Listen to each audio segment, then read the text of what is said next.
বহুদলীয় গণতন্ত্রের প্রবক্তা জিয়াউর রহমানের শাহাদাতের ৪৪ বছর, তার সততা, দেশপ্রেমের আদর্শ অবলম্বন করেই এগিয়ে যেতে হবে বিএনপিকে, বলছেন নেতারা। জাপানের প্রধানমন্ত্রীর সাথে প্রধান উপদেষ্টার বৈঠক, রোহিঙ্গাদের নিরাপদ ও স্থায়ী প্রত্যাবাসনই একমাত্র সমাধান উল্লেখ করে যৌথ বিবৃতি। ফারুক আহমেদের মনোনয়ন বাতিল করে প্রজ্ঞাপন, বিসিবির নতুন সভাপতি হতে পারেন আমিনুল ইসলাম বুলবুল। দেখছিলেন কারেন্ট সিমেন্ট সংবাদ শিরোনাম। বাংলাদেশি জাতীয়তাবাদ ও বহুদলীয় গণতন্ত্রের প্রবক্তা শহীদ রাষ্ট্রপতি জিয়াউর রহমানের ৪৪তম শাহাদাত বার্ষিকী আজ। ১৯৮১ সালের ৩০ মে এক ব্যর্থ অভ্যুত্থানে চট্টগ্রামের সার্কিট হাউসে নিহত হন তিনি। শহীদ জিয়াকে ইতিহাস থেকে মুছে ফেলার চেষ্টা করা হলেও তা ব্যর্থ হয়েছে বলে মনে করেন তার মুক্তিযুদ্ধকালীন সহকর্মী অবসরপ্রাপ্ত মেজর হাফিজ উদ্দিন আহমেদ। তার মতে, যে সততার দেশপ্রেমের কারণে জিয়া জনগণের হৃদয়ে স্থান করে নিয়েছেন, সেটিকে অবলম্বন করেই এগিয়ে যেতে হবে বিএনপিকে। আহমেদ সারওয়ারের রিপোর্ট। বাংলাদেশি জাতীয়তাবাদের স্থপতি শহীদ রাষ্ট্রপতি জিয়াউর রহমানের জন্ম ১৯৩৬ সালে বগুড়ার গাবতলীর নিভৃত পল্লী বাগবাড়িতে। ৭১-এ বাংলাদেশের স্বাধীনতা ঘোষণা, মুক্তিযুদ্ধের সেক্টর কমান্ডার এবং জেট ফোর্সের প্রধান হিসেবে ব্যাপক খ্যাতি অর্জন করেন তিনি। মুক্তিযুদ্ধে অসামান্য অবদানের জন্য তাকে দেয়া হয় বীর উত্তম খেতাব।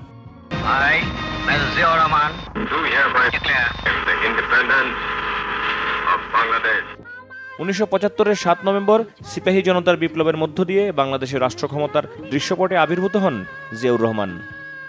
আমাদের ভুলে গেলে চলবে না যে জনগণই হচ্ছে আমাদের সকল শক্তির উৎস। রাষ্ট্রপতি হিসেবে দায়িত্ব নেন ১৯৭৭ সালে। একজন সফল রাষ্ট্রনায়ক ও বহুদলীয় গণতন্ত্রের প্রবক্তার খ্যাতি পাওয়া জিয়াউর রহমান ১৯৭৯ সালের সেপ্টেম্বরে গঠন করেন বাংলাদেশ জাতীয়তাবাদী দল বিএনপি, যে দলটি এ পর্যন্ত ৪ বার নির্বাচনে বিজয়ী হয়ে দেশ পরিচালনা করেছে।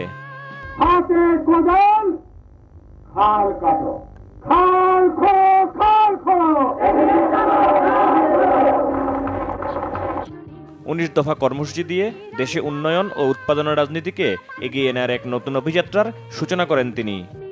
দরিদ্রতার অভিশাপ থেকে জাতিকে মুক্ত করা সম্ভব না হলে স্বাধীনতা অর্থহীন হয়ে পড়বে। মাত্র ৪ বছরের শাসনামলেই কৃষি উৎপাদন, গার্মেন্টস শিল্পের বিকাশ, জনশক্তি রপ্তানি, নতুন নতুন কলকারখানা স্থাপন সহ দেশের স্বনির্ভরতা অর্জনে জিয়াউর রহমানের নেয়া উদ্যোগ ব্যাপক সাড়া জাগায়। সবচেয়ে প্রথমে খাদ্যের চাহিদা মেটাতে হবে আমাদেরকে। চাহিদা মিটিয়ে আপনাদেরকে এই গ্রামের থেকে রপ্তানি করতে হবে অন্য জায়গায়। ১৯৮১ সালে এক ব্যর্থ সেনা অভ্যুত্থানে চট্টগ্রাম সার্কিট হাউসে মর্মান্তিকভাবে শাহাদাত বরণ করেন জিয়াউর রহমান। মৃত্যুর এত বছর পরও বিএনপি নেতাকর্মী, সমর্থক সহ অগণিত মানুষের স্মৃতিতে ভাস্বর হয়ে আছেন বাংলাদেশি জাতীয়তাবাদের প্রাণপুরুষ জিয়াউর রহমান। বীর মুক্তিযোদ্ধা ও বিএনপি স্থায়ী কমিটির সদস্য অবসরপ্রাপ্ত মেজর হাফিজ উদ্দিন আহমেদের মতে, নানা অপপ্রচার চালিয়েও ইতিহাস থেকে মুছে ফেলা যায়নি বাংলাদেশি জাতীয়তাবাদের এই প্রাণপুরুষকে। বর্বর পাক বাহিনী যখন বাংলাদেশের মানুষের উপরে ভয়ঙ্কর সব মারণাস্ত্র নিয়ে ঝাঁপিয়ে পড়ল, সে সময় তৎকালীন আওয়ামী লীগ নেতারা দেশ ছেড়ে পাশের দেশে পালিয়ে গিয়েছেন এবং যেই স্বাধীনতা ঘোষণা তাদের দেওয়ার কথা ছিল, তাদের দেওয়া উচিত ছিল, সেটি দিতে তারা ব্যর্থ হয়েছেন। তিনি বাঙালি জাতিকে ঐক্যবদ্ধ করেছিলেন ২৬শে মার্চ তারিখে এবং পুরো দেশের ছাত্র জনতা, সৈনিক সবাইকে উদাত্ত আহ্বান জানিয়েছেন মুক্তিযুদ্ধে অংশগ্রহণের জন্য। জেড ফোর্স রণাঙ্গনে ইতিহাস সৃষ্টি করেছে, সবচাইতে বেশি সাহসিকতা পদক জেড ফোর্স অর্জন করেছে। আমাদের শহীদের সংখ্যাও সর্বাধিক। জিয়াউর রহমান অত্যন্ত দক্ষ কমান্ডার ছিলেন, সাহসের সাথে তিনি জেড ফোর্সকে পরিচালনা করেছেন, যে জন্যে আওয়ামী লীগ তার চরিত্র হননে লিপ্ত হয়েছে। আওয়ামী লীগের প্রচারণা হালে পানি পায়নি। জনগণ জিয়াকে তাদের হৃদয়ের অন্তঃস্থলে স্থান দিয়েছে অত্যন্ত সম্মানজনক অবস্থানে। তার মতে, চেপে বসা ফেসিবাদের ৫ আগস্টে পতনের পর জিয়ার আদর্শ আরও প্রাসঙ্গিক রাষ্ট্রীয় জীবনে। জিয়াউর রহমানের প্রদর্শিত আদর্শের পথে আমাদেরকে চলতে হবে। তিনি সততা এবং দেশপ্রেমের যে আদর্শ জনগণের সামনে উপস্থাপন করেছেন, বিএনপিকে যদি প্রাসঙ্গিক থাকতে হয় তাহলে তার সেই চেতনাকে ধারণ করে সততা এবং দেশপ্রেম, তার সততা এবং দেশপ্রেমের আদর্শকে শিরোধার্য করে আগে অগ্রসর হতে হবে বিএনপিকে, এবং এটি সবসময় সবার উপরে অগ্রাধিকার দিতে হবে জিয়াউর রহমানের আদর্শের বাস্তবায়ন। জিয়াউর রহমানের আদর্শ পুরোপুরি বাস্তবায়ন করা গেলে দল আর দেশকে সামনের দিকে আরও এগিয়ে নেওয়া সম্ভব বলে মনে করেন এই বীর মুক্তিযোদ্ধা।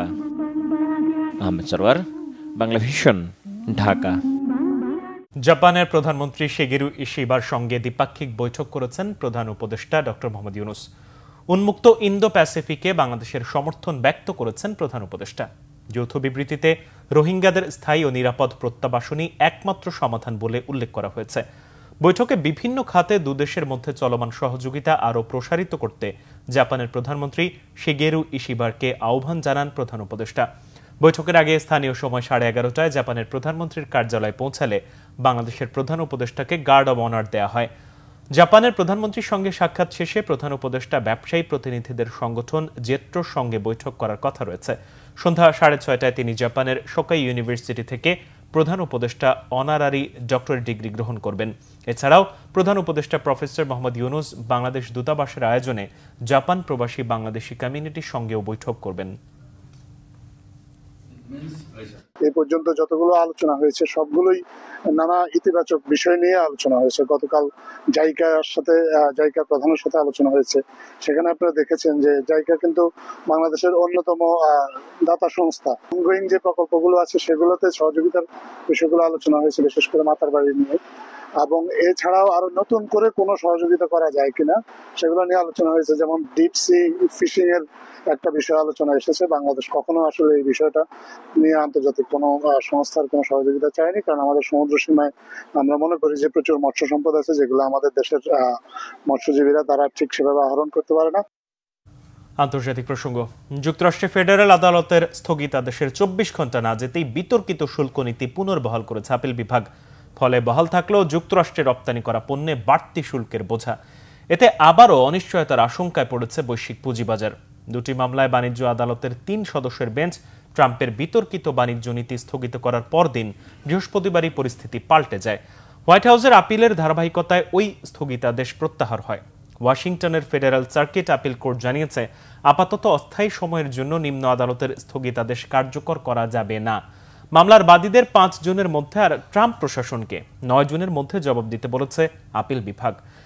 বাড়তি শুল্কারোপে স্থগিতাদেশের খবরে বুধবার যুক্তরাষ্ট্রের নিউ ইয়র্ক স্টক এক্সচেঞ্জ ছাড়াও নাসদাক, নিক্কি, সাংহাই, হংকং, ভারত সহ দেশে দেশে পুঁজিবাজারগুলোতে সূচকের উত্থানে দিন শেষ হয়।